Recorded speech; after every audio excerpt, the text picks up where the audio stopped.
오늘 본문에 죽게 하듯 하라 이런 말씀이 있어요. 여러분, 모든 인간관계는 인간이 중심이 되면 힘들어져요.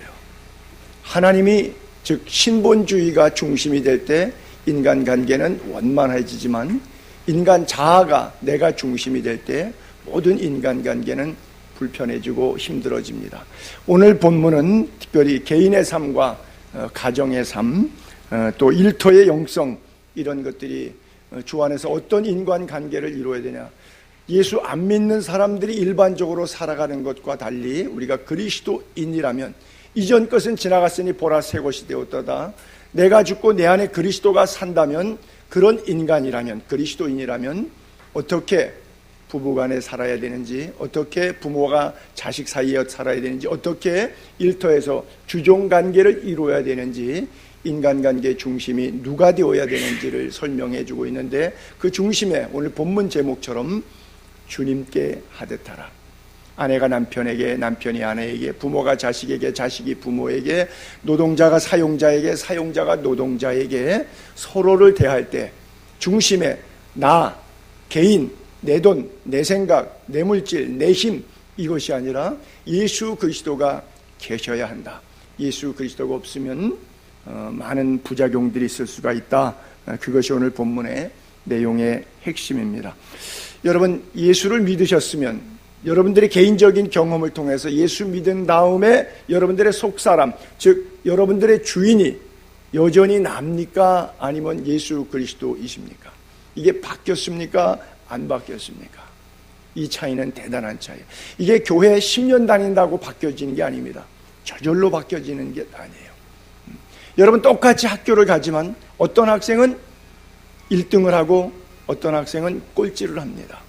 그 이유가 있겠죠. 똑같이 교회 나오지만 바뀐 인간이 있고 바뀌지 않는 인간이 있습니다. 그 중심에 무슨 차이냐? 예수 그리스도가 그 인생의 주인이냐? 아니면 아직 교회는 다니지만 내 인생의 주인은 나냐?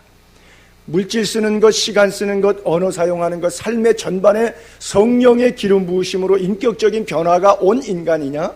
아니면 교회는 인격 수양을 위해서 다니고 친구가 가재니까, 남편이 가재니까 그냥 가서 시간이 지나서 듣다 보니까 목사가 나쁜 말은 안 하네, 그리고 지식적으로, 상식적으로, 윤리적으로, 도덕적인 이해에 있어서 풍성함은 얻었지만 그러나 영적으로 내 속사람이 하나님을 만나지 못했기 때문에, 즉 거듭남, 중생, 아이가 육체의 모태로부터 태어났던 것처럼 하나님으로부터 온 우리의 속사람인 영혼이 예수 그리스도로 말미암아 구원을 받아 중생, 변화가 일어나야 되는데 그 변화가 진정 없다면 그는 그리스도의 사람이 아니기 때문에 모든 관계를, 대인관계를 죽게 하듯이 할 수가 없는 거죠.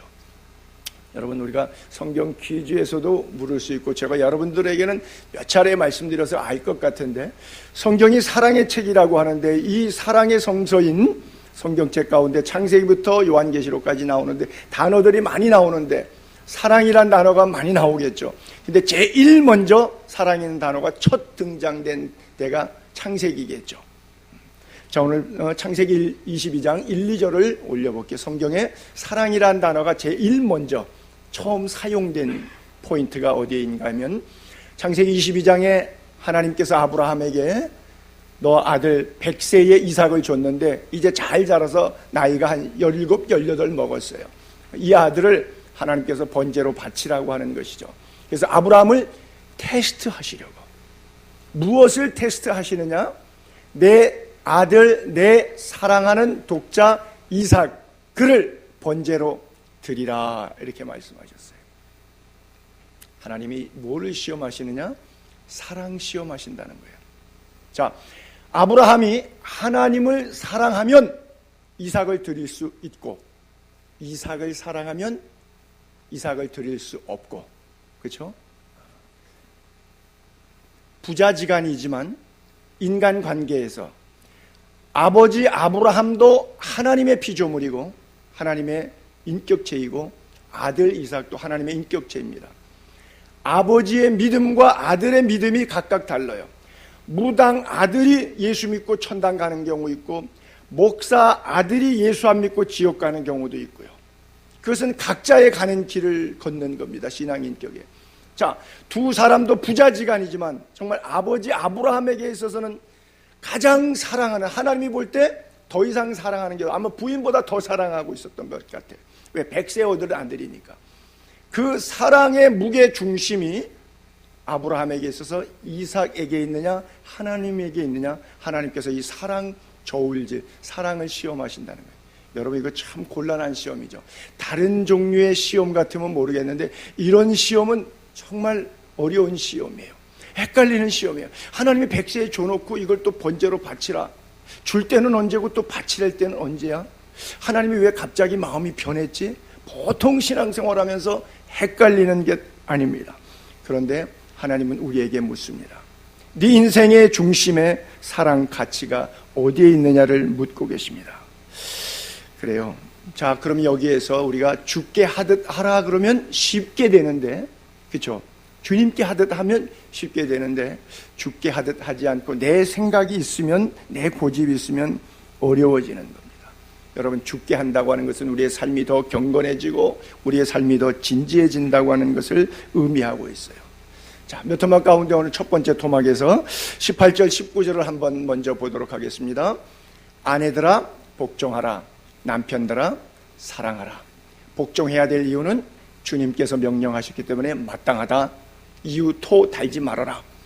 뭐 사랑하면 복종하고 사랑 안 하면 복종 안 하고 뭐 이런 식으로 토다는데, 먼저 말씀하신 것 여러분 분명히 기억해야 돼요. 제가 남자라서 남자 편드는 것이 아니라요, 남편들아 아내를 사랑하라 이렇게 먼저 나오고 이후에 아내들아 남편에게 복종하라 그랬으면 사랑을 전제로 복종해도 돼요. 그런데 순서의 절차상 18절이 먼저고 19절이 나중인데 하나님은 아내들에게 먼저 명령하셨어요. 남편에게 복종하면 마땅하기 때문에 복종했을 때 사랑을 받을 수 있다고요. 즉 복종하지 않으면 사랑받지 못하는 것은 당연하다고 성경은 가리키고 있습니다.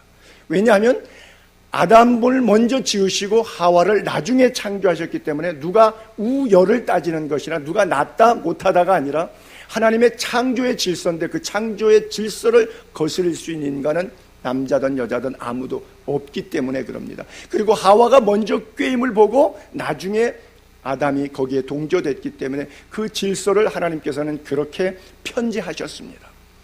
그래서 여성 입장에서는 성경은 상당히 남존 여비의 사상을 담고 있지 않느냐라고 하는 오해를, 요즘 페미니스트들이 많이 있는데 그 여성 우월주의로 오다 보니까 그런 현상들이 많이 오지만 그것은 사실은 사타니즘입니다.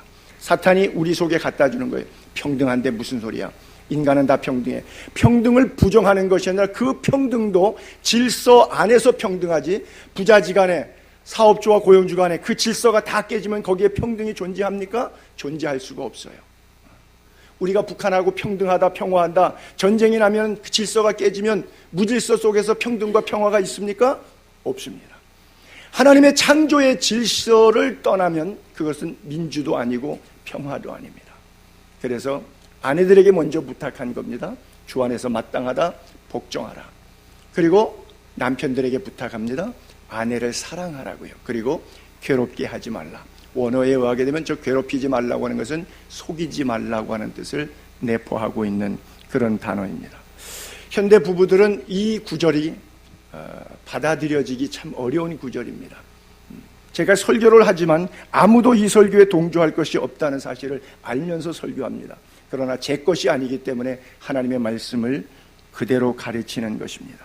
민주주의 원리와 부부가 각자 돈을 벌고 있는 경제적 가치관의 변화가 왔고요, 출산 육아가 상당히 이기적인 그런 세대 속에 살면서 출산 육아는 자기 희생이라고 생각을 하죠. 그렇죠? 돈 버는데 힘든데 또 몸 망가지는데 애를 많이 낳으면 힘들다는 생각이죠. 얼마나 이기적인 생각인지 몰라요. 창세기에 남자와 여자를 지으시고 부부를 맺게 하셨을 때 하나님께서 주셨던 문화적 명령과 동시에 그것은 축복이었는데 생육하고 번성하라고 했어요. 그런데 우리는 그 약속, 하나님의 축복의 범주를 넘어가지 못하고 있죠. 하나님은 이미 약속하셨고 축복하셨는데 우리가 그것을 거부한다고도 볼 수가 있죠.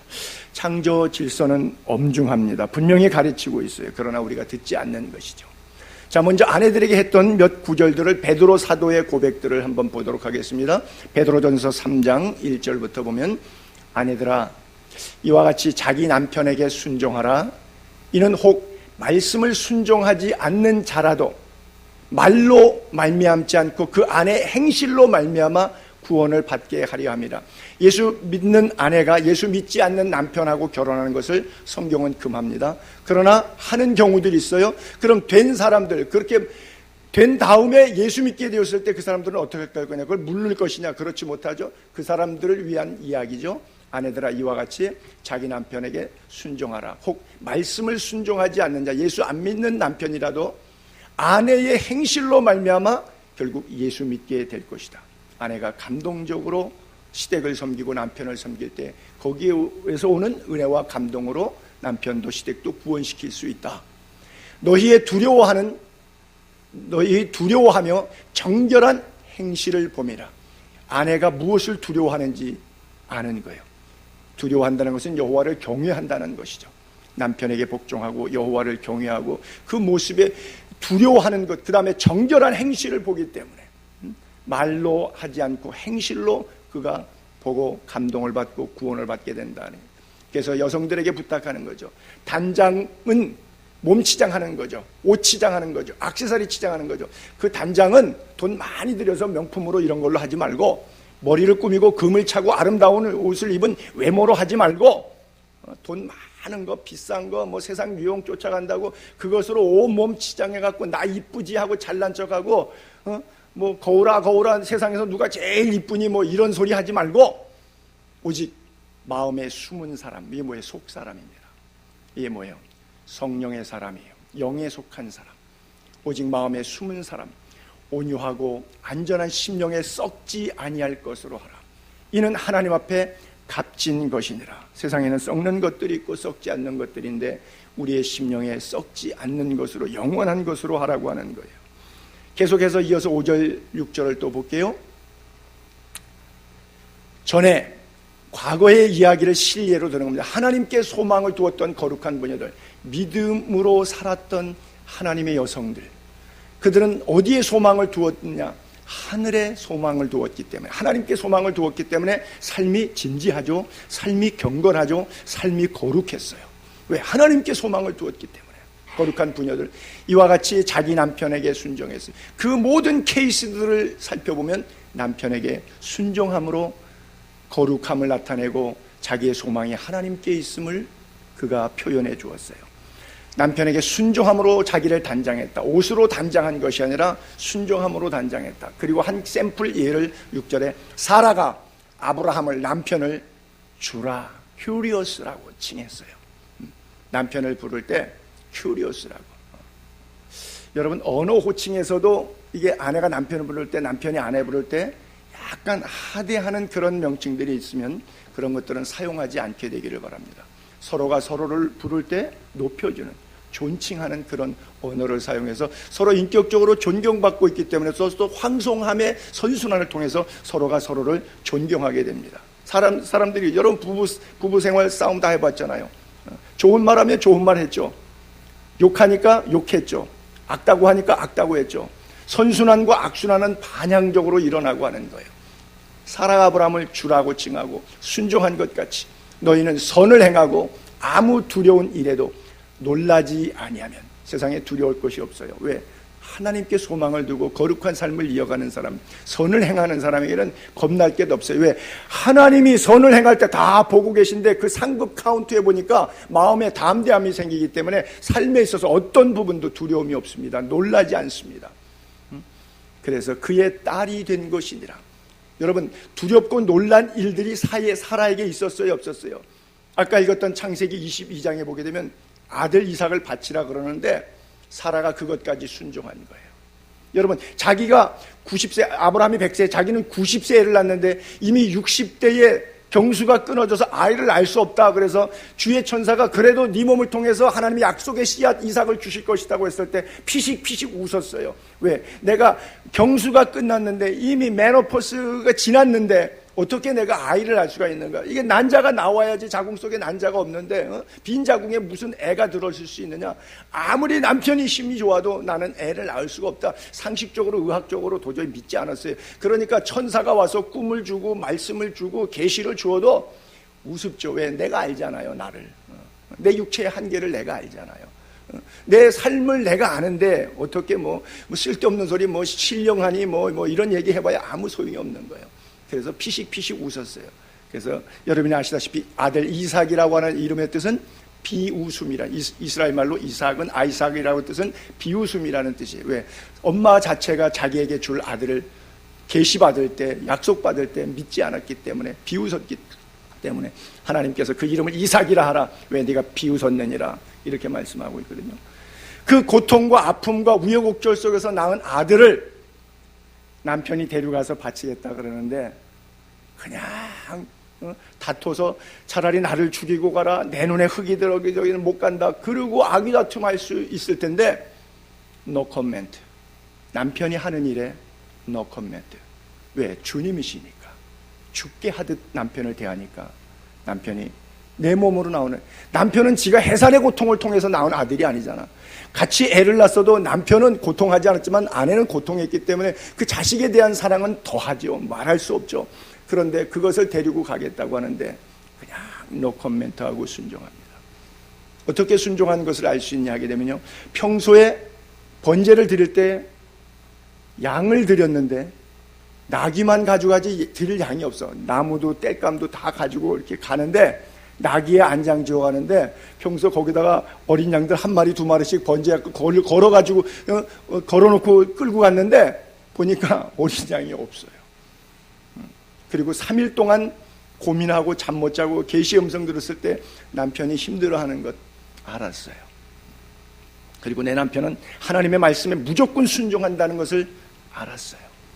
사랑의 중심이, 무게가 아내에게 또 아들에게 있는 것이 아니라 하나님에게 있음을 알았어요. 그래서 그를 주님처럼 남편을 받들었고 그리고 순종했어요. 그리고 그 길을 떠날 때 아무 소리 하지 않습니다. 평소에 번제 드릴 때 먼 데 가서 드린 적이 3일씩이나 길 떠나서 드린 적이 없어요. 아브라함 생에. 왜? 집 앞에서 장막을 치고 제단 쌓고 여호와 이름을 불렀더라. 성경에 다 그렇게 써있어요. 아이의 동편에서, 베델에서, 부엘세바에서, 세겜에서 가는 데마다 제단 쌓고 예배드리는데 장막 치고 제단 쌓고 그랬지. 어디 가서 드리고 올게 이래 본 적이 없어요. 이 어린 양도 안 가져가죠. 그리고 안 보이는 대로 몰래 어디를 가죠. 그러면 뻔한 것 아니겠어요? 다 알지만 여자는 감이라는 게, 이 촉이라는 게 아주 좋지 않습니까? 알지만 아브라함을 주라 칭해서 순종합니다. 나는 사랑하는 예수의 교회 아내들이 이런 은혜가 있게 되기를 중심으로 바랍니다. 그래요. 남편들만 큰 목소리로 아멘 하셨습니다. 아내들은 전혀 아멘 하는 자가 소리가 안 들려요. 자, 이 똑같은 죽게 하듯 하라고 하는 이 구절, 에베소서 5장 22절에 아내에게 반복하고 있는데요. 보세요. 한번 죄송합니다. 우리 여성들만 같이 큰 목소리를 읽어볼게요. 22절만 한 절만 시작. 아내들이여 자기 남편에게 복종하기를 죽게 하듯 하라. 네, 아멘. 여러분, 아내들이 가장 행복해지는 비결인데 이것을 행복하라고 생각하지 않고 그렇게 할 수 없어라고 생각하기 때문에 가정이 불행한 거예요. 여러분, 남편에게 복종하는 아내를 미워하는 남편이 있을까요? 없어요. 자기 남편에게 복종하기를 죽게 하듯 하라. 주님 섬기듯이 남편을 섬기면 어떤 남편이 감동을 받지 않겠어요? 왜 그랬냐 하면, 왜 주님께 하듯 남편에게 복종하라고 설명하고 있냐면, 왜냐하면 because 이는 남편이 아내의 머리됨이 그리스도께서 교회의 머리됨과 같음이니 그가 바로 몸의 구주시니라. 하나님의 창조의 질서예요. 거스릴 수 없는 하나님의 명령이에요. 교회가 그리스도에게 하듯 아내들도 범사에 자기 남편에게 복종할지니라 그래요. 아내들이 범사에 자기 남편에게 복종해야 되는데 자기 남편에게는 복종 안 하고 다른 남편에게 복종하면 되겠어요?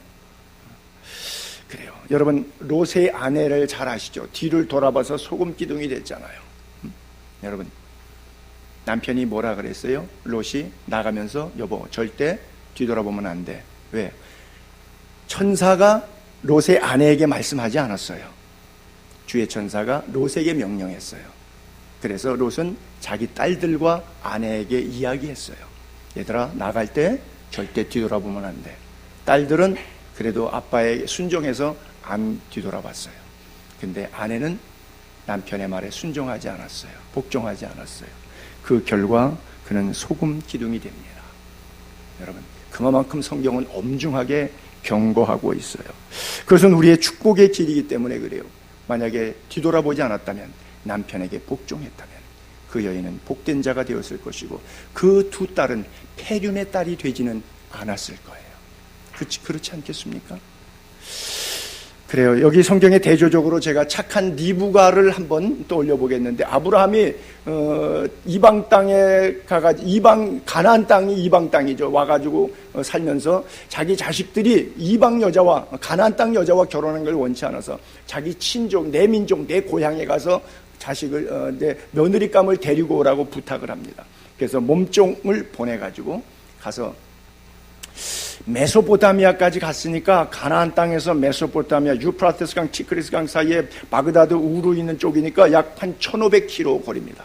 며느리 데릴로 자동차 비행기 없는 시절에 낙타 10마리 가지고 갔는데, 낙타 10마리 가지고 1500km를 가서 고향 가서 며느리를 맡게. 그만큼 하나님께서 이방 여인들이 아니라 자기 동족 가운데서 며느리를 찾아야 된다고 말씀하시기도, 왜? 아브라함의 어떤 족장의 아브라함의 씨의 약속 때문에 하나님께서 그렇게 하셨는데, 그 종이 가만히 보니까 1500km나 가서 이 어떤 여자 누구 만나야 돼요.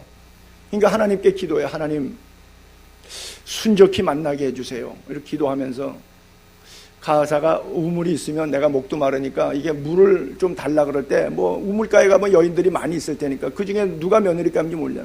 내가 나에게 물도 선뜻 기쁘게 주고, 뿐만 아니라 이 낙타 10마리 꾸였는데 낙타들에게까지 물을 줄 만한 여자.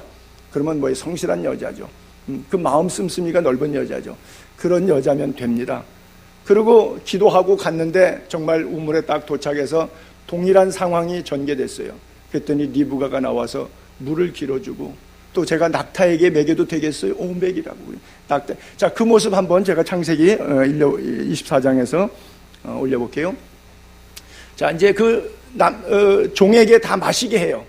다 마시게, 사람이 다 마시고, 이르되, 이 여자가 리브가가 뭐라 그러냐면, 당신의 낙타를 위하여도 물을 길어 그것들도 배불리 마시게 하리다 하고, 급히 물동에 물을 구유에 붓고 또 다시 기르려고 우물로 달려가서 모든 낙타, 거기에 보게 되면 성경 27장 14장에 10마리를 데려갔다고 써 있거든요. 모든 10마리를 위하여 깃는지라. 하나님의 위대한 섭리에 그가 감동을 받아요. 여러분, 하나님은 이런 사람을 쓰시는 것 같아요. 보세요. 물을 주고 나서 사람에게만 줘도 내가 길어가서 돌아가면 그만인데, 물동이 채워가지고 그거를 또 우물에 내려서 또 길어 올려서, 여러분 글쎄요, 보통 큰 거 도라무통 같은 거 20리터짜리인데 두레박으로 올려서, 두레박이 한 5리터나 10리터 정도밖에 안 갈 때, 두레박이 큰다고 해도 여자의 몸으로 밑에서 우물을 길러 올리는데 그냥 넉넉 잡아서 10리터짜리 두레박이라고 가정해 봅시다.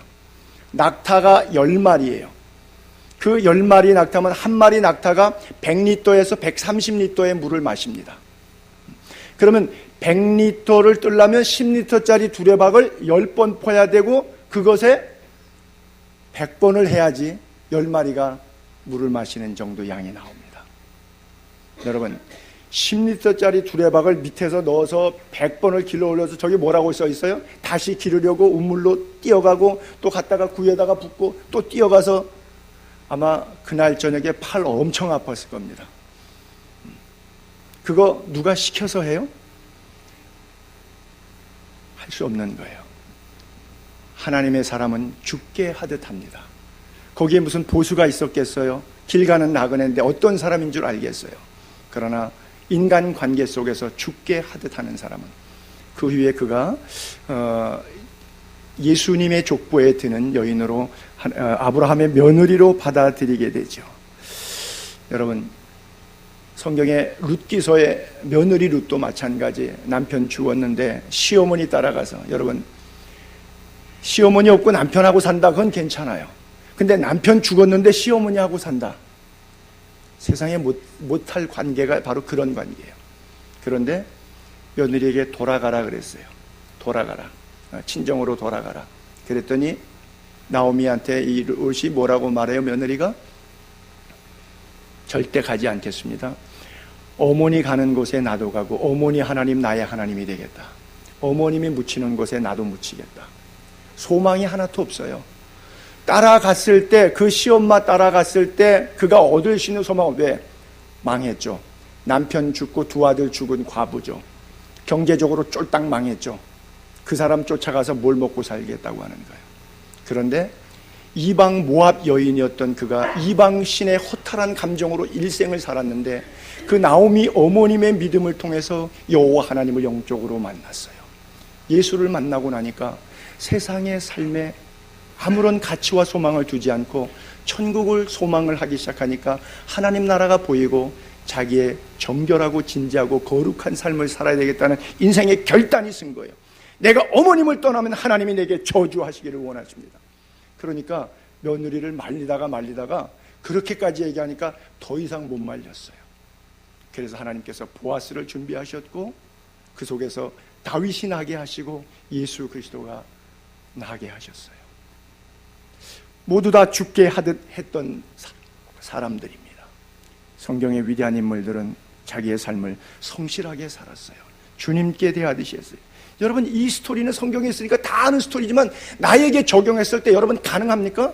남편 죽고 거지된 시어머니 복량하겠다고, 여러분 베들레헴 돌아왔을 때 얼마나 복량했어요. 이삭 죽게 해갖고 어머님 갔다가 식수발 들면서 며느리 생활했잖아요. 그거 누가 하고 싶겠어요? 어떤 인간이 하고 싶겠어요? 아니, 하나님을 믿어도 그것을 잘못 믿는 거라고 생각하지 않겠어요? 하나님 믿으면 복 받아야지 왜 그 모양으로 사냐고 생각되지 않겠어요? 그걸 성서학적으로, 신학적으로, 상황적으로, 경제적으로 아무리 풀어도 이해가 되지 않는데, 그 안에 계신 성령이 밀어내니까, 그 안에 계신 여호와 하나님의 사랑이 그를 이끌어 가시니까 주님께 하듯 하지 않습니까? 이것을 사람이 시켜서 하겠습니까? 사람의 힘으로 할 수 있는 내용의 부분들입니까? 여러분들과 저의 가슴에 주님이 이러한 은혜를 주시기를 바랍니다. 그래요. 반대로 반대의 예를 하나 들어볼게요. 아브라함에게는 이삭이 있고, 이삭에게는 두 아들 쌍둥이가 있었는데 야곱과 에서가 있었습니다. 그 에서는 결혼을 했는데 에서의 결혼을 이렇게 성경은 기록하고 있어요. 창세기 26장 34절 5절에 에서가, 리브가가 이제 이삭에게 시집와서 둘 사이에서 쌍둥이가 나온 첫 번째 아들이 에서예요. 에서가 40세에 해족속 부에리의 딸 유딧, 그 다음에 해족속 엘론의 딸 바스맛을 아내로 맞이하였더니, 그들이 부모죠, 시부모님 이삭과 리브가의 마음에 근심이 되었더라.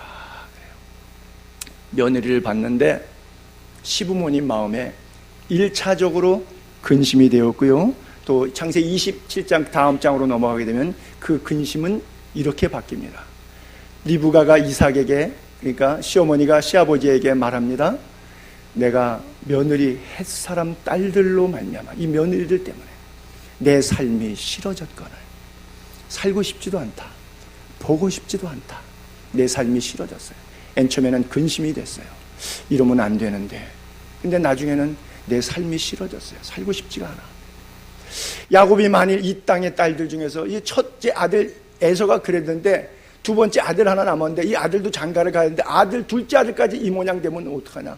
그래서 야곱이 만일 이 땅 딸들 중에서 아내를 맞으면 내 삶에 무슨 재미가 있으니까, 그래서 야곱은 안 됩니다. 내 족속, 내 민족에 가서 아내를 구하게 해주세요. 그리고 부부지간에 대화하는 내용이에요. 여러분, 고부간의 갈등이라고 하는 건 크잖아요. 참 시오미와 나오미와 롯과 같은 그런 관계면 얼마나 좋겠어요.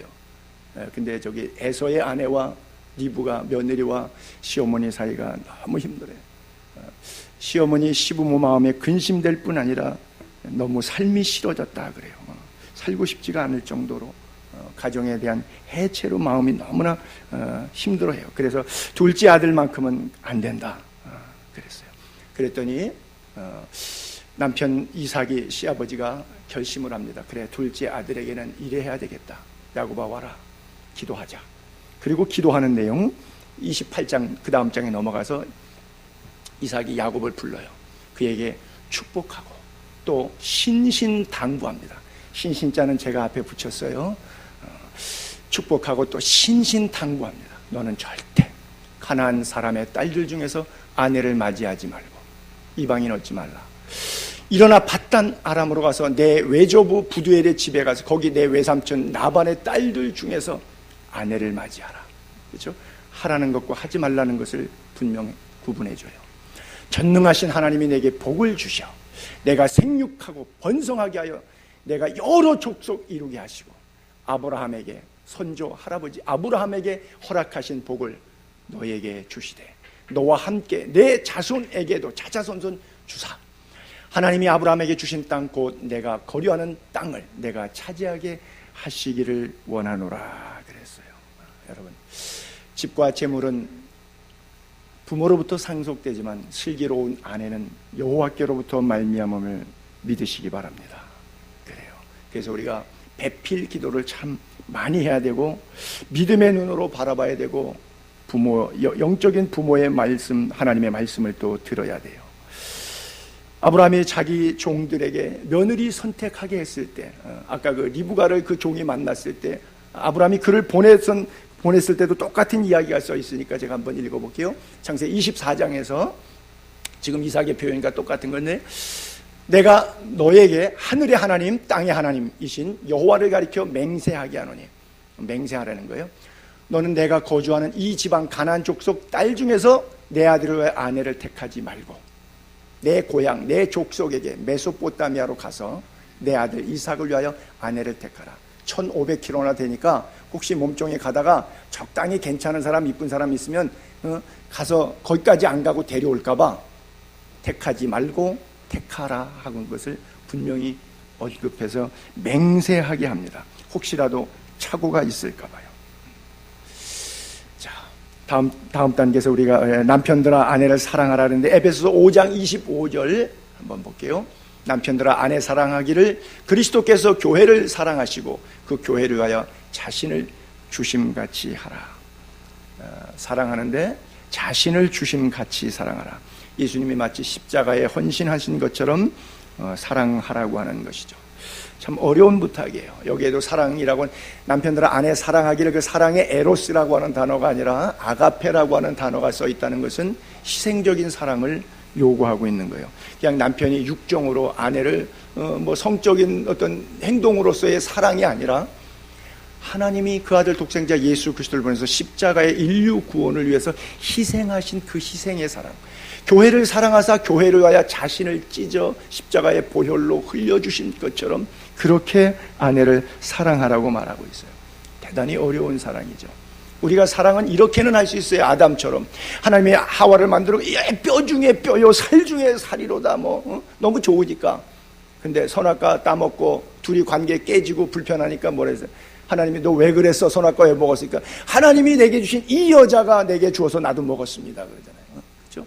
뼈 중에 뼈요 살 중에 살이라고 하다가 하나님이 내게 주신 이 여자가, 그렇죠? 이 인간이 그랬다 이거겠죠. 그렇죠?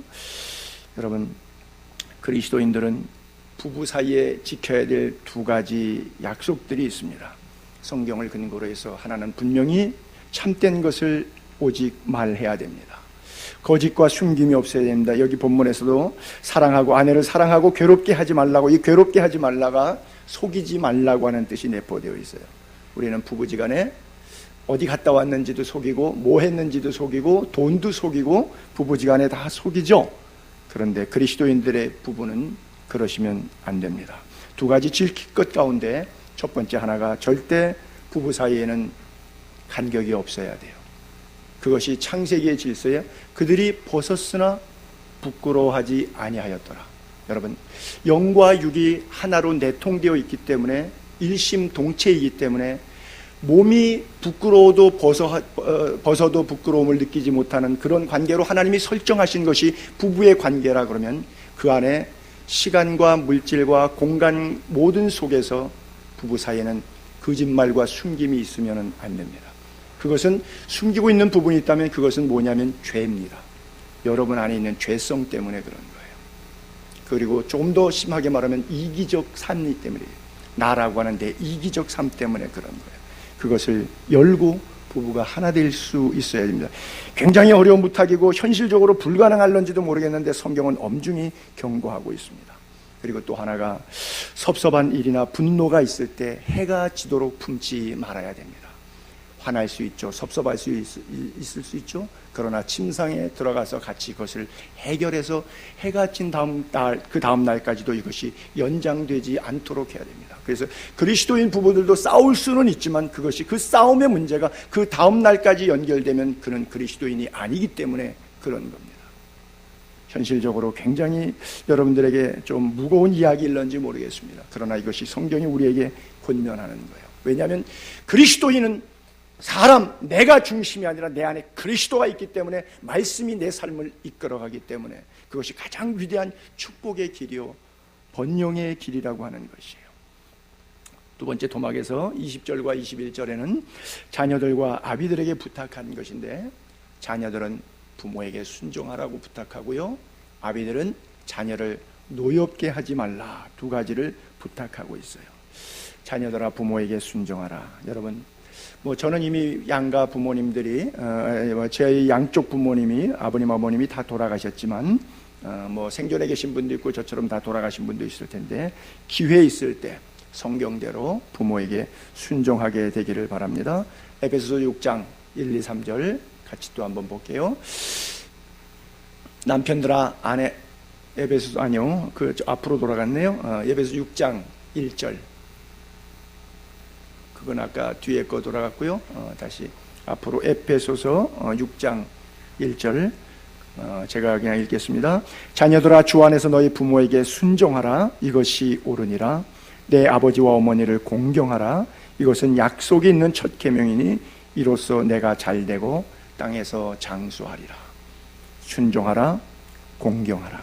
그러면 두 가지, 너가 잘되고 땅에서 장수하리라. 또 두 번째는 아비들아 자녀를 노엽게 하지 말라. 주의 교양과 훈계로 양육하라. 그 4절에 그랬는데, 너희 자녀를 노엽게 하지 말고 오직 주의 교훈과 훈계로 양육하라 그래요. 성경의 가르침대로 가르치라고 하는 거예요. 쉐마에 써 있는 것처럼 그를 가르치라는 거예요. 모든 성경은 하나님의 감동으로 됐죠. 성경에 주는 이유가 뭐죠? 첫째는 교훈과 책망과 바르게 함과 의로 교육하는 책이 바로 성경책이에요. 그래서 주의 교훈과 훈계로 양육해야 돼요. 저는 늘 가끔 그런 말씀 드렸습니다만, 제 가슴에 늘 생각하는 것이, 우리 부모님은 저보다 못 가졌고 못 배웠는데 날마다 눈물로 기도하고 가정 예배 드리면서 자녀들 6남매 이름 불러가면서 기도하고, 그 기도가 나를 사로잡고 메아리가 돼가지고 지금도 잔영으로 기억 잔상법으로 남아서 그 아버님의 어머님의 눈물, 목소리, 목매인 목소리, 기도 소리, 내 이름을, 6남매 이름을 불러가면서 흘렀던 그 목소리가 나를 붙잡고 있어요. 내 신앙을 붙잡고 있어요. 힘들 때, 타락 직전에, 어려울 때, 어떤 역경 속에서도 그 기도가 나를 살게 한다. 제가 그래서 우리 어머님 그 추모관에다가도 조그맣게 글 썼어요. 어머님 그립습니다. 왜? 뭐가 그리요? 어머님의 기도가. 어머님의 기도가. 그렇죠? 기도가 있는 자식은 망하지 않는다. 저는 그렇게 믿어요. 그런데 우리 부모님은 나보다 못 가지고 못 배웠는데도 나름대로 참 주의 교훈과 훈계로 저를 양육해 오신 것 같은데, 저는 제가 3남매를 낳는데 우리 부모님이 나에게 가르친 훈계의 100분의 1도 나는 못 가르쳤어요. 참 너무 가슴 아픈 이야기인데요. 부모님의 신앙은 성공적이었는데, 자녀 신앙 교육은 성공적이었는데 저는 실패한 것 같아요. 성장 과정에 기죽이지 않으려고 그저 돈으로, 교육으로 애를 싸서 바른 거죠. 왜? 그러다 보니까 아이들은 돈이 하나님이 된 거예요. 그래서 이제 부모의 훈계도 필요 없고 부모 돈만 있으면 되는 거고, 그런 자식들이 돼버린 거죠. 물질적 혜택을 그나마 주면 나를 쳐다볼 것이고, 물질적 혜택 없으면 부모 아예 무시하고 자기 돈 번다고 부모를 노여워하거나 부모를 우스운 존재로 여기는 그런 과정 단계에 와 있어요. 여러분, 세상 지식으로 양육된 자녀와 하나님의 말씀으로 양육된 자녀는 미래의 가치관이 분명히 달라요. 우리가 그런 예를 들지 않습니까? 유대인들은 650만 명이에요. 그러면 지구상에 75억의 인구가 살아요. 그럼 75억의 인구면 750만이라고 해도 0.1%밖에 안 되는 건데, 0.1%도 안 되는 650만의 인구인데 노벨상을 36%를 가지고 있어요. 노벨상을. 세계 석학 다 유대인들 나와요. 1%가 아니라 0.1%도 안 되는 75억 가운데 650만. 그 사람들이 왜 그럴까요? 다 아시는 거예요. 6세부터 시작해서 10세 사이에 다 외워버리죠. 뭐를요? 토라를. 모세오경, 쉐마, 들어라. 우리 하나님 여호와는 오직 유일한 하나님이, 너는 몸을 다하고 마음을 다하고 뜻을 다하고 주 너희 하나님을 사랑하라. 집에 있을 때든지 길을 갈 때든지 부지런히 가르치라. 자자손손 가르치잖아요. 바벨론의 포로로 갔어요. 아시리아의 포로로 붙잡혀 갔어요. 그러니까 어떻게 해요? 걔네들이 뭐 아시리아 방언하고 바벨론 방언하고 뭐 수백 년 지나니까 이스라엘 말 못해요. 그러니까 당시 공용어였던 헬라어로 셉투아진트로 토라를 번역해냅니다. 그리고 거기다가 토라를 세워서 아이들을 모아서 토라를 암송시켜요. 외국 땅에 식민지에 끌려가서 노예 생활하기도 바쁜데 그 속에서 성경을 번역하고 아이들에게 성경을 가르치고 성경을 암송하게 하고, 지금도 그거 암송시키지 않습니까? 그래요. 하나님의 말씀만이 우리를 살릴 수 있고 우리의 자녀들을 살릴 수 있어요. 아비들아, 자연을 노엽게 하지 말고 오직 주의 교훈과 훈계로 양육하라. 그렇죠? 우리는 애들 기 안 죽이려고 돈으로 싸발르려 그러죠. 그렇죠? 그래요. 사람이 떡으로만 사는 것이 아니라 하나님의 입에서 나오는 모든 말씀으로 사는데, 우리는 우리의 자녀에게 만몬신을 하나님으로 오해하게 만들면서 길렀어요. 그래서 이제 들이받치는 세대가 왔어요. 물질이면 다 되는 세상이 왔어요. 목사의 자녀인데도 마찬가지고요. 가정에서 신앙교육, 자녀교육, 인격교육 절대적으로 필요한데 이걸 잘 못한 거죠. 디모데전서 3장 4절과 5절에 이런 표현을 씁니다. 자기 집을 잘 다스려 자녀들로 모든 공손함으로 복종하게 하는 자라야 할지며, 교회에서 임직자 뽑을 때, 하나님의 사람 일꾼 뽑을 때 자기 집을 잘 다스려서 자녀들로 모든 공손함으로 복종하게 하는 그런 자녀를 둔 부모. 사람이 자기 집을 다스릴 줄 못하면 어찌 하나님의 교회를 돌보려. 옛날에 공자도 수신 제가 치국 평천하 그런 얘기했는데, 자기 집을 다스릴 줄 알지 못하면 어찌 하나님의 교회를 돌보려 그랬어요. 때때로 부모 앞에서 다투는 자녀들의 모습들을 보게 되죠. 참 가슴 아픈 일이죠. 그렇죠? 뭐 너 잘났네, 나 잘났네 그러고 부모 앞에서 다투요. 사실은 부모님 앞에서는 자녀들은 절대 다툴 수가 없었습니다. 뭐 요즘에는 뭐 부모가 있던 어떤 소리 던지고 소리 지르고 집어 던지고 뭐 문 닫고 쾅쾅하고 뭐 대단하죠. 그렇죠? 요즘 자녀들은 부모에게 다 그렇게 많이 하죠. 글쎄 모르겠습니다만 이런 세대가 왔어요. 왜? 주의 하나님이 무섭지 않으니까, 주의 말씀과 훈계로 양육하지 않았기 때문에, 하나님을 두려워하지 않기 때문에 보이는 하나님으로 우리 앞에 주신 부모님에 대한 두려움이 없어요. 그렇죠? 교회 와서도 뭐 목사가 우스우니까 목사 앞에 분노를 표출하는 성도들이 얼마나 많이 있는지 몰라요. 죽게 하듯 하라 그랬는데 죽게 하듯 하지 못하지요. 참 가슴 아픈 현실인데 부모가 그 지경이 될 수밖에 없고 목사가 그 지경이 될 수밖에 없는 자업자득인 셈이지요. 자, 말씀을 정리할게요. 22절부터 종들아라고 얘기할 때 여기 바로 죽게 하듯 하라, 여러 가지 원리들을 말씀해주고 있어요. 종들아, 모든 일에 육신의 상전들에게 순종하되 하나님을 기쁘게 하는 자와 같이 눈가림만 하지 말고 오직 주를 두려워하여 성실한 마음으로 하라. 무슨 일을 하든지 마음을 다하여 주께 하듯 하고 사람에게 하듯 하지 말라. 이는 기업의 상을 주께 받을 줄 아나니 너희는 주 그리스도를 섬기느니라. 불의를 행하는 자는 불의의 보응을 받으리니 주는 사람을 외모로 취하심이 없느니라. 그래요.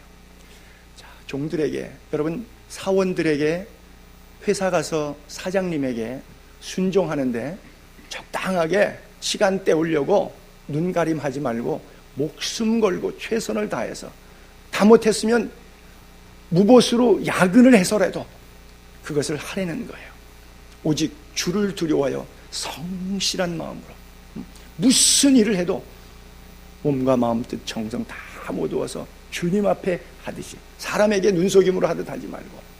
왜? 상을 하나님께서 주시는데 우리가 사장님을 섬기는 것이 아니라 주님을 섬기는 마음으로 회사에 가서 일해야 한다고 하는 거예요. 여러분, 이게 얼마나 어려운 얘기인 줄 아십니까? 그렇죠? 특별히 저것을 쓸 시대적인 상황이 뭐예요? 로마 시대잖아요. 바울이 로마의 감옥에 있을 때 써서 골로새 교회 편지잖아요. 그러면 얼마나 많이 나쁜 정치가들, 나쁜 악덕 기업자들 때문에 크리스찬 소사이어티의 가난한 성도들이 얼마나 억압과 착취를 당하며 힘들어요. 그런 힘든 사람들에게, 나쁜 위의 권세들 때문에 힘들어하는 연약한 성도들에게 주님 섬기듯이 섬겨보라는 거예요. 참 힘든 거예요. 나에게 젠틀하게 잘하고 보수도 많이 주면 뭐 할 수 있죠. 정당하게 야근의 수당도 주고 나를 인격적으로 대하면 할 수 있지만, 나를 무참하게 비인격적으로 대하는 노예 시대 종들에게, 상전들에게 이렇게 대하라고 말하고 있어요. 이것이 성경이에요. 순종하되 눈가림만 하지 말고 성실함으로 죽게 하듯 하라고요. 왜요? 처벌이 무서워서가 아니라 하나님을 기쁘시게 하는 거래요. 하나님이 그에게 상급을 주신다는 거예요. 그래서 자유주의 신학자들은 저 구절 때문에 사도 바울을 좋지 않은 신학자로 봅니다. 어떤 그 노예 제도를 찬성한 사람으로 이렇게 생각합니다. 그러나 시대적 정황 속에서 노예 제도를 찬성한 것이 아니라 현실의 삶의 성실성을 사도 바울은 권면해주고 있죠. 어떻게 그렇게 할 수 있어요? 육체의 상전에게 회사 사장님을 고용과 노동에 있어서 주님께 하듯 하라. 참 어려운 이야기입니다. 왜 그렇게 표현했냐면 그가 주님이시래요. 24절에 그렇게 써 있거든요. 기업의 상을 주님께 받는데요. 너희의 주 그리스도를 섬기는 그 고용주가 주님이시래요. 주를 섬기고 있는 거래요. 세상에서 일하는데 그 고용주가 주님을 섬기는 거라 그래요. 그래서 내가 직위 고하를 막론하고 내 위에서 월급 받고 일을 하는 그런 분들이 계시다 그러면 그분들에게 우리는 최선을 다해서 주님 섬기듯이 직장 생활 하셔야 됩니다. 성실하게 사십시오. 하나님이 아십니다. 하나님께서 갚아주신다 그랬어요. 기업의 상을 기업주가 주는 것이 아니라 주께 받는다 그랬어요. 주님이 알아주시는 거예요. 여러분, 주님이 알아주시면 되잖아요. 주님을 안 믿는다면 뭐 주님이 알아주는 건 상관없고 사장님이 알아주면 되지만, 적당히 눈 가리면서 싹 사장 볼 때 잘하고 사장 안 볼 때는 엉망으로 해놔도 누가 그래서 난 몰라요 그러고 거짓말하고 그러면 끝이지만, 그러나 그렇게 하지 말라고 써 있어요. 시대적 상황이 그렇지 못한 상황. 여러분, 이거를 요즘에 이렇게 예를 들어볼까요? 대한항공 사태가 뉴스에 이슈가 됐으니까 대한항공 직원들에게 당신들의 회장님을, 고용주를 주님께 대하듯이 섬기십시오. 이러면 아마 다들 쫓아와서 우리 교회 앞에서 피켓 들고 데모할 겁니다. 수구 꼴통이라고. 그 가족들이 이게 포토라인에 쓸 때마다 피켓 들고 뒤에서 구속하라고 써 있는데, 항상 맨 뒤에 사진 짱 잘 나오는 데가 노사 분규하는 노동조합에서 누구를 세우죠? 박찬진 씨 세우죠. 박찬진 사무장. 그 사람 딱 나와. 항상 보면 그 사진에 딱 걸리면 뒤에 보게 되면 배경 속에, 여러분 이제 주인공만 앞에 서 있으니까 포토라인 주인공만 보시는데, 보세요. 주인공 꽃 뒤에는 항상 박찬진 사무장 거기 뒤에 서 있어요. 구속하라고 딱 피켓 들고 서 있어요. 늘. 말마 그 사람에게 제가 가서 이 설교한다 그러면 예수 안 믿고 난리칠 거예요. 그러나 성경은 엄중히 말합니다. 그렇게 하라고요. 얼마나 힘드세요, 그렇게 하기가. 말씀대로 산다는 것이 쉽지 않죠. 그러나 말씀대로 살면 복을 받습니다. 믿습니까? 한국 선교 사화 초기에 경동 제1교회 엄영수라고 하는 사람이 있었는데, 이 사람은 일종의 노비 출신 머슴이었죠. 근데 이 머슴이 예수를 믿습니다. 사실은 귀족들과 돈 있고 권력 있는 사람들부터 예수 믿기 시작한 것은 아니었죠. 초대교회도, 로마 시대도, 1세기 교회도, 그리고 오늘 대한민국에 100여 년 전에 복음이 전래될 때도 마찬가지였죠. 하천민 계급부터 예수를 믿기 시작했어요. 예수를 믿고 보니까 나는 천국 가는데 내가 귀하게 모시는 이 상전께서 지옥 간다는 것이 가슴이 아파서 비천한 인간들이 존귀하신 상전들에게 전도를 하죠. 한 번은 이 엄영수라고 하는 마부가 자기 주인한테, 이 왕손인데 전도합니다. 주인님, 내가 예수를 믿었는데 너무 좋아요. 천국과 지옥이 진짜 있어요. 예수 믿으세요. 주인님도 예수 믿고 천국 갔으면 좋겠어요. 좋은 데 가시면 좋잖아요. 그랬더니 이 왕손인 주인이 듣고 있다가 웃으면서 비아냥거렸죠. 그래, 예수 믿으면 상놈이 양반되냐? 주인님, 그게 아니고요. 예수 믿으면 상놈이 양반되는 게 아니라 더 마부 생활 성실하게 잘할 수 있는 거예요. 제가 그래서 예수 믿는 거예요. 예수 믿으니까 더 성실하게 할 수 있겠더라고요. 이 말에 이 상전이 감동을 받았어요. 그리고 행동을 보니까 감동이 와요. 그래서 상전이지만 모습을 따라서 교회를 가기 시작했어요. 예수를 믿었어요. 그리고 지금 그 인사동에 있는 승동교회라고, 이게 곤단골교회라고 있는데 승동교회 목사가 됐어요. 그렇잖아요. 한 사람 머슴의 입을 통해서 그가 머슴 생활 더 성실하게 했더니, 그렇죠? 무슨 마부가 머슴 생활 성실하게 할 거 뭐 있어요? 아이고, 내 인생의 팔자야. 누구는 태어날 때부터 저런 귀족 자식으로 태어났고, 나는 태어날 때부터 노비의 자식으로 태어나서 어쩌다가 내 인생이 이 모양 이 꼴이 됐냐, 이러고 인생 한탄할 수밖에 없는 인간이 예수 믿고 보니까 내 인생에 찾아오신 예수 그리스도의 영광과 천국의 소망으로 그의 삶이 거룩해지기 시작하니까 삶이 빛나더라는 얘기죠. 마부 노릇을 성실하게 하니까 영혼을 구원하잖아요. 궁창의 빛처럼 하늘의 별처럼 빛나는 존재가 되잖아요. 죽게 하듯 하라, 그런 거예요. 여러분, 때때로 우리가 선을 행하다가 낙심될 때가 있어요. 갈라디아서 6장 9절에도 그런 말씀이 있거든요. 우리가 선을 행하되 낙심하지 말지니 포기하지 않으면 때가 이름에 거두리라. 선을 많은 사람들이 쉽게 행해요. 그러나 또 동시에 오래가지 못하고 쉽게 낙심합니다. 왜냐하면 인내가 부족하고 열매를 빨리 따려고 하기 때문에 그래요. 여러분, 은밀한 중에 갚으시는 하나님이 심지어 내 대에 안 갚아주셔도 내 자식 때에도 갚아주셔요. 글쎄요, 조금 엉뚱한 얘기일까요? 우리 어머님이 부산 피난 시절에 부산에 왔다가 이북에 사시다가 제주도 갔다가 큰딸 낳고 둘째 딸부터는 또 부산에 왔는데, 부산에서 나름대로 뭐 피복창 하시면서 잘 사셔서 한때 재판으로 망하기 전까지는 뭐 연탄 가게, 쌀 가게, 옷 가게, 뭐 미니 그룹처럼 뭐 돈을 잘 버실 때, 그때 광안제일교회 김은성 목사님한테 매달 한 가마씩 쌀을 한 가마니씩 갖다가 드렸대요. 그때 남편이, 우리 아버님이 뭐 그 시큰둥에서 그런 거 퍼주는 것에 대해서 좋아 안 할 때 머슴 시켜서 몰래 갖다가 드렸대요. 제가 선교지에서 있을 때 누가 10,000불 헌금하고 1억 헌금하고 그렇게 헌금 올 때마다 내가 어머님께 간증을 해요. 어머님, 세상에 내가 교회 프로젝트, 사역 프로젝트 이런 거 갖고 기도했는데 누가 이런 거 했어요, 저런 거 했어요 하고 어머님께 간증하면 어머님이 이걸 내 자랑으로 듣지 말게나 그러면서 하셨던 말씀이, 그거 다 내가 심은 거네, 그래요. 우리 어머님이 경제적으로 유효하게 사시다 돌아가지 못하셨어요. 근데 저는 제 생활 가운데 정말 재벌 부럽지 않게 풍성하게 살았습니다. 정말 행복하게 살았어요. 집시 선교, 거렁뱅이 선교했지만, 그리고 와서 지하 2층에 개척했지만 경제적으로 힘들어 본 적이 한 번도 없어요. 하나님이 이 손길 저 손길 통해서 먹이고 입히고 채우시고 아이들 교육시킬 수 있도록 환경 조건 열어가시는데, 많은 사람들이 목자를 치면 양떼가 흩어지리라 그래서 나를 많이 공격했지만, 비난했지만, 그럼에도 불구하고 하나님께서 이 모양 저 모양 채우시는데, 저는 제가 잘나서가 아니라 우리 어머님의 기도와 구제가 쌓였기 때문인 거예요.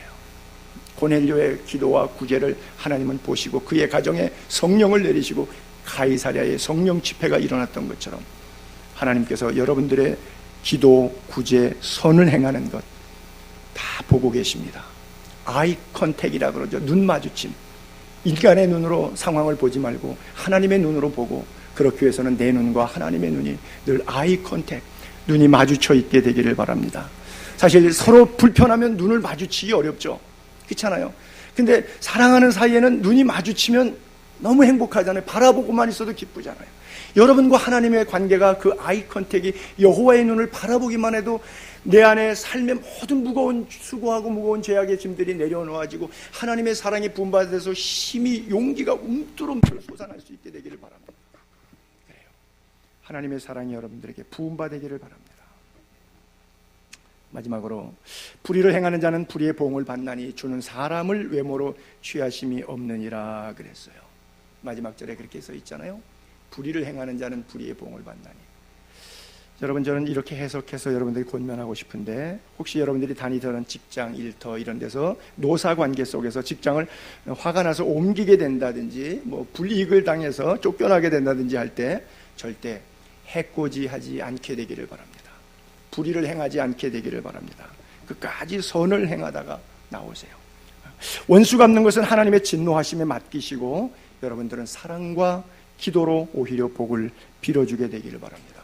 그가 진정 그리스도인의 모습이에요. 모든 일을 사람에게 하듯 하지 말고 주께 하듯 하라. 왜? 하나님이 축복하시기 때문에. 내 지식과 내 상식을 뛰어넘는 살아계신 하나님의 능력을 체험할 수 있게 되기를 주님의 이름으로 축복합니다. 기도하겠습니다.